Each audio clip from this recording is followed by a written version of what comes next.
History's first empire rose out of a hot, dry landscape, without rainfall to nourish crops, without trees or stones for building.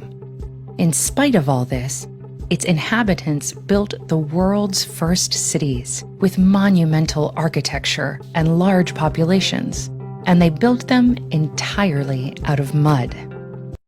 Sumer occupied the southern part of modern Iraq in the region called Mesopotamia.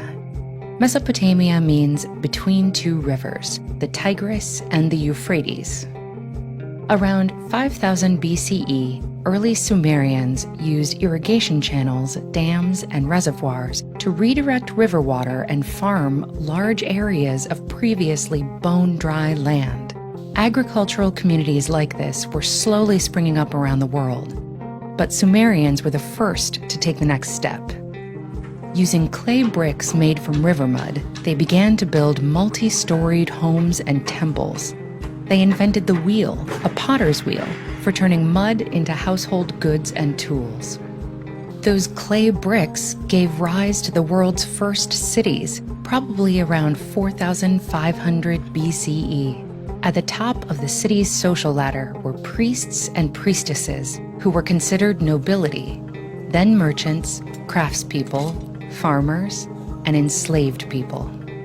The Sumerian Empire consisted of distinct city-states that operated like small nations. They were loosely linked by language and spiritual belief, but lacked centralized control. The earliest cities were Uruk, Ur, and Eridu, and eventually there were a dozen cities. Each had a king who served a role somewhere between a priest and a ruler.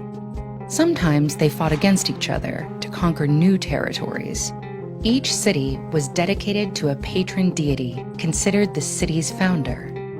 The largest and most important building in the city was this patron god's home, the ziggurat, a temple designed as a stepped pyramid.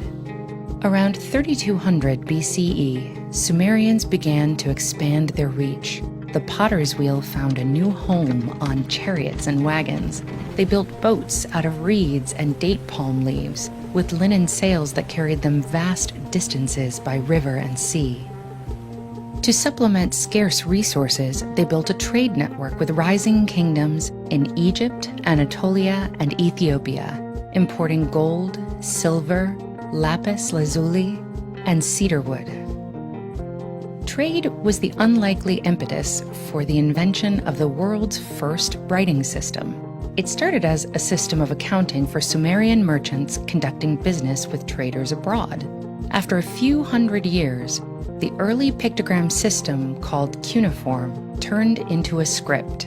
The Sumerians drafted up the first written laws and created the first school system designed to teach the craft of writing, and pioneered some less exciting innovations like bureaucracy and taxes.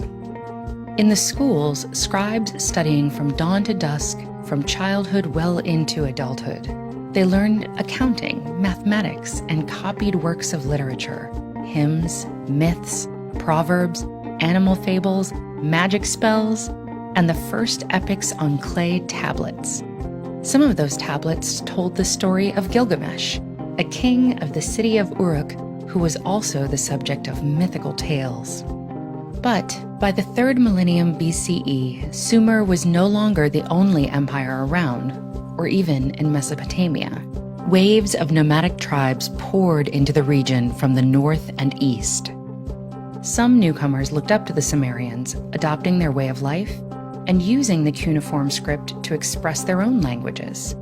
In 2300 BCE, the Akkadian king Sargon conquered the Sumerian city-states. But Sargon respected Sumerian culture, and Akkadians and Sumerians existed side by side for centuries.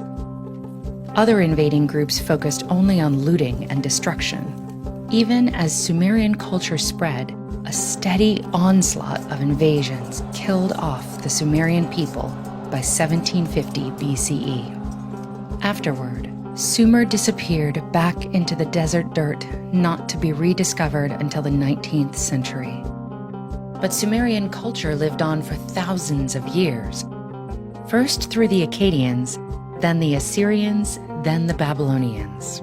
The Babylonians passed Sumerian inventions and traditions through along Hebrew, Greek, and Roman cultures. Some persist today.